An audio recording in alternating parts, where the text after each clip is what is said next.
This transfer window is turning out to be one of the crazy, most drama-filled ones we've seen in recent memory. And bearing in mind we've been with Blueco for the last couple of years, that is saying something.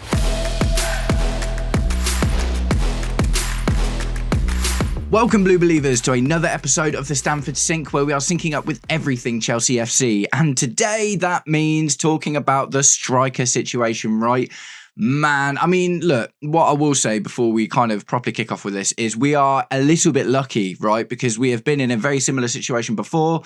The last day of the January transfer window, we didn't go in for anyone. We thought we had Nicholas Jackson and Marc Guiu, and both of them got injured, I think on the same day in the same game. And we were without both of them for a really, really long time. That ended up with Pedro Neto being the de facto go-to striker and also Tyreek George, right? So before we get properly into it, that's already okay. And guys, before we carry on, if you are enjoying the content and would like to see more, please do me the distinct honor of liking and sharing the video, subscribe to the channel, or just roast me in the comments, whatever gets you through your day. Right, so as of yesterday, obviously Liam Delap got injured in the Fulham game, right? Absolute nightmare, like real nightmare. Hamstring injury. I've had a lot of really good chats with Kai from behind the dugouts, who's very well kind of knowledged up on these sorts of things. And this injury in particular doesn't seem to be one that can be attributed to all of the games that have been playing and the serious amounts of football. It does just seem it was kind of an unlucky one because the burst of pace that he tried to go, and it was a hamstring injury. Cole Palmer's injury, for instance, is more likely to be due to the fact that he's been playing so much football, and this has been a niggling thing that's been going on for a while.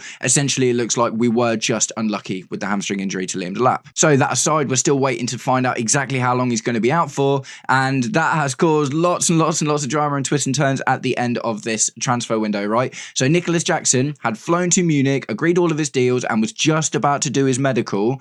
And then Chelsea came out and said, no, we're not giving you permission to do the medical anymore. That absolutely doesn't work for us. And that kind of makes sense, man. He hadn't done the medical. He hadn't signed the deal yet. Do you know what I mean? There's nothing that had happened and gone over the line. So technically, we are within our rights to pull out of this one, right? And stop him from going to Munich because we need another striker one way or the other. So it's starting to get a little bit messy. It was starting to get messy last night when Nicholas Jackson and his agent basically turned around and said, no, we're not coming back. We're staying here. We don't want to come back to Chelsea. We want to stay in Munich. The agent's obviously going to be motivated by the fact that he will be getting some sort of fee for the loan deal. And obviously Nicholas Jackson will be really excited to go and play in Munich with the likes of Harry Kane, Michael Olise, win trophies. Do you know what I mean? Obviously. But at the end of the day, he doesn't have much of a leg to stand on because nothing had been signed. He hadn't done his medical yet. He had been flown out there, but, the deal hadn't been agreed. So he is still a Chelsea player and he's got a contract until 2033. So it's difficult, and it does look like, as I'll get into in a minute, we are trying to find other ways to navigate these tumultuous waters that we seem to be in and that Nicholas Jackson seems to be in.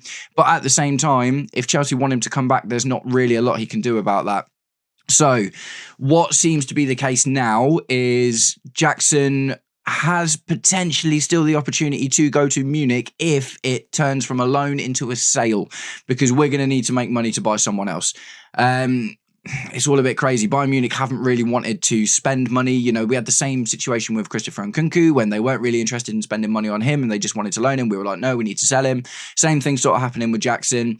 There wasn't an obligation to buy in the deal. There was just going to be a 15 million euro loan fee, which is good. Do you know what I mean? With an option to buy, and that'd be like a world record fee for a loan. So already, that's not bad. But at the end of the day, that's not going to go out and buy us a new striker when we potentially are going to need one for the next 2 months. And at the end of the day, even if Liam Delap is okay to start playing again in the next 2 months, then he's not just going to come straight back into the team, because we know what happens. We've seen it with Reece James and his hamstrings. What happens when you throw a player straight back in after they just recovered?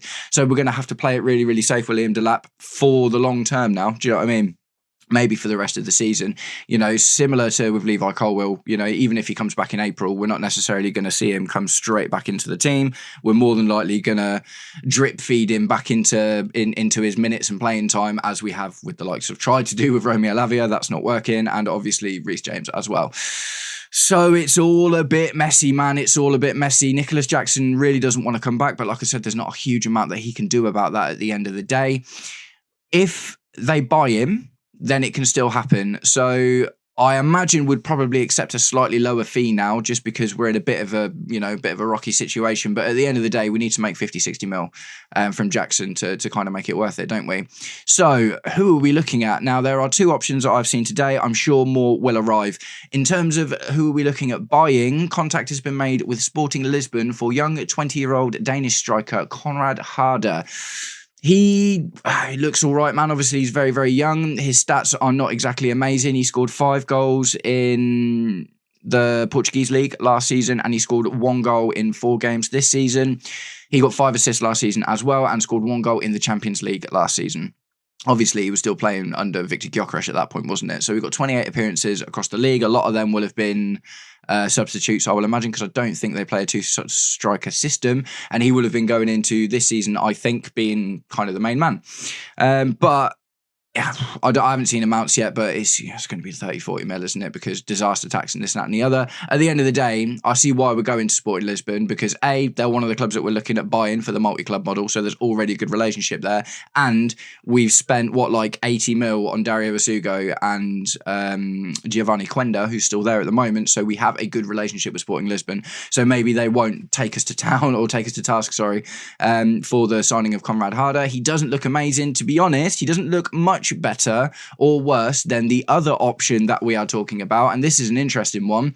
There has been rumblings that we might try and recall Marc Guiu from his loan at Sunderland, and that would make a lot of sense, right? That would make a lot of sense. Now, this one isn't as simple as just being able to snap our fingers and get him back, because when you loan someone out, like, for instance, do you know what I mean? If we loan a player to Strasbourg or whatever, there are clauses in the contract that state whether you can recall them at certain times or not. And there is not a recall clause in Marc Guiu's contract for his loan to Sunderland. So if that is to happen, it would have to be an agreement between the clubs.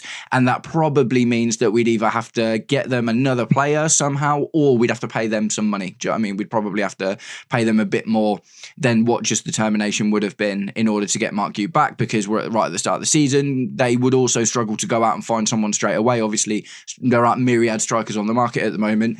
So that will kind of come down to the relationship that we've got with Sunderland. And if they are, obviously, it doesn't really matter to them that we're in trouble. We're at opposite ends of the table at the end of the day. So it's not like it's going to affect us one or the other horrendously either way. It's just a case of if we've got a good enough relationship with Sunderland in order to recall Marc Guiu. I think recalling Marc Guiu is the smarter thing to do. A, it's going to be cheaper. B, he spent time under Maresca already, and there's minutes on the table now, isn't there? Which will be the reason that he went to Sunderland in the first place. If Marc Guiu can come in and be a reasonable deputy, and we don't have to go out and spend, maybe 30, 40 million, maybe it's less than that on Konrad Harder from Sporting Lisbon, that does seem to be a smart idea. I do like Marc Guiu. He was awesome in the Conference League last year before he got injured. He was actually like the second or third top goal scorer in the entire competition, which is really impressive because he was really, really young. We got him for an absolute steal from Barcelona for 5 mil at the beginning of last season. He's 6'2". He's a big lad. Do you know what I mean? He's not quite as broad as Liam Delap is, but he's got that kind of physicality about him. He's still very, very young. And there was a lot of excitement about what he could do. What he has got is a lot of energy, loads and loads and loads of pressing energy. But I guess also there is the worry that,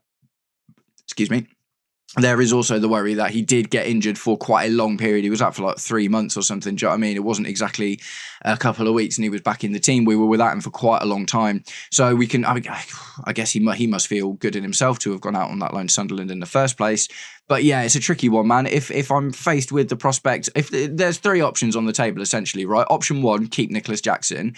Yes, he won't be happy about it, but at the end of the day, I had a chat with this on the live stream with Blue Lounge and Nee Zion from Blue Clouds Media and Kai from Behind the Dugouts yesterday. He can't just come in and down tools and play badly, because if he does, he'll never get that other move again. Do you know what I mean? If we bring Nicholas Jackson back, yes, he will be annoyed. Yes, he will be sad, but he's got a contract until 2033. And at the end of the day, it won't benefit him to get red carded and cause problems and stuff, because if he does and he still wants to move, Bayern Munich ain't going to come back in 6 months or a year and look at him being like, he went back to Chelsea and made a proper nuisance of himself. We're not really interested in that. And there will almost definitely be new options that appear on the market in that time. So if Nicholas Jackson comes back to Chelsea, he's going to have to get his head down and play football and try and reintegrate into the team. Second option, we sell Nicholas Jackson and we buy Conrad Harder. Conrad Harder, like I say, young 20-year-old Danish striker with potential, looks good. Same sort of vein as Liam Delap. Again, you can see based on the Liam Delap, Conrad Harder and Marc Guiu, I've all got very similar attributes, which Nicholas Jackson doesn't really have. Do you know what I mean? He's not really that kind of striker.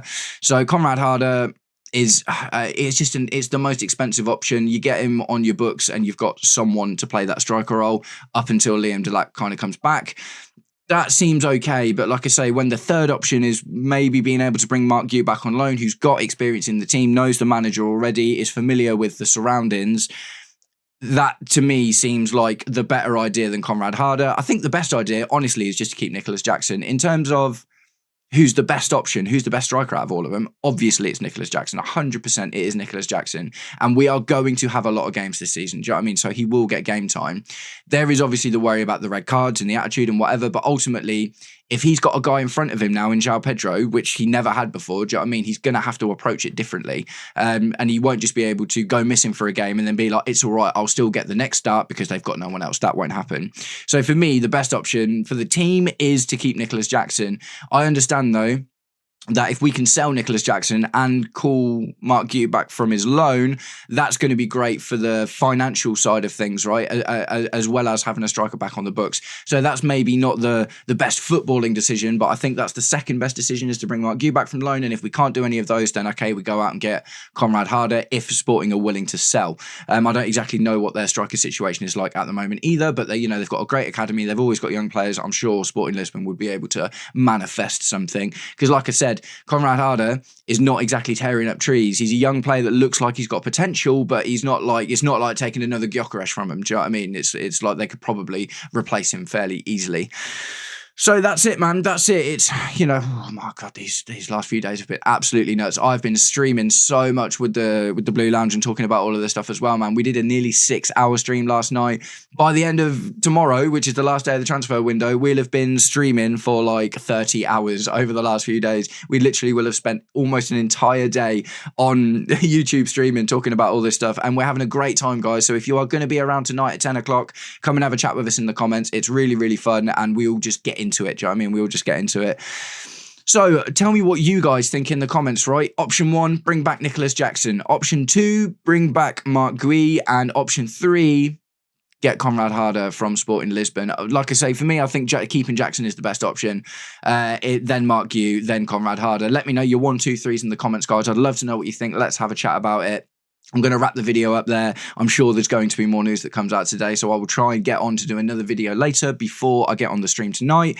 Nice one, guys. I hope you're all having an absolutely wicked day, and I'll catch up with you very, very soon. Take it easy. Peace.